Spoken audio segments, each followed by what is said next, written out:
মৰমৰ ছাত্ৰ-ছাত্ৰীসকল ইতিমধ্যে যিসকল ছাত্ৰ-ছাত্ৰীয়ে কম্পাৰ্টমেণ্টেল এক্সাম দি আছে সেইসকল ছাত্ৰ-ছাত্ৰীলৈ মোৰ কেইটামান অনুৰোধ আছিলে।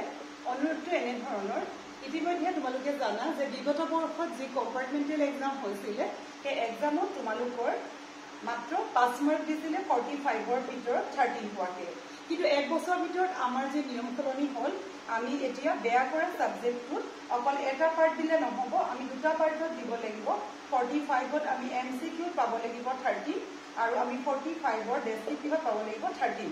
এইটো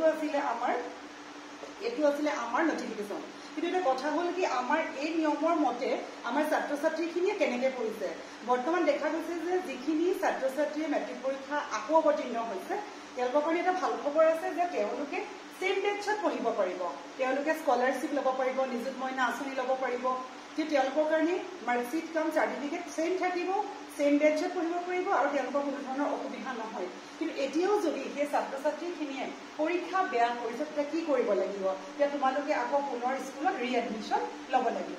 কিন্তু এই ৰিএডমিশ্যনৰ যি নীতি নিয়ম সলনি হৈছে সেয়াও তোমালোকে জনাটো দৰকাৰ যে বৰ্তমান সময়ত ৰিএডমিশ্যন ল'লেও যে তোমালোকৰ কিছুমান চৰ্ত থাকিব, কাৰণ তোমালোকৰ কম্পাৰ্টমেণ্টেলৰ যিটো এক্সাম তাত আছিলে মাত্ৰ ছিংগল চান্স, এবাৰেই দিব লাগিব। তোমালোকক দিছিলে 3টা বিষয়, কিন্তু তাত তোমালোকৰ কথা আছিল যে তোমালোকে দুটা পাৰ্টত সমানে পাছ কৰিব লাগিব।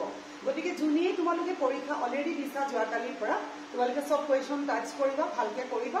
আৰু যিসকলে তোমালোকে আকৌ বেয়া কৰা ৰিএডমিশ্যন কৰিব লাগিব, নহবা তোমালোকৰ উপায় নাই। তথাপি তোমালোকক মই এটা কথা কৈছো যে ডু নট কাম বেক, যে তোমালোকে কোনেও কাম বেক নকৰিবা, যে তোমালোকে সকলোৱে আগবাঢ়ি যোৱা। গতিকে ভিডিঅ'টো যিমান পাৰা সিমান শ্বেয়াৰ কৰিবা, ছাবস্ক্ৰাইব কৰিবা আৰু কমেণ্ট কৰিবা। কিবা থাকিলে থেংক ইউ।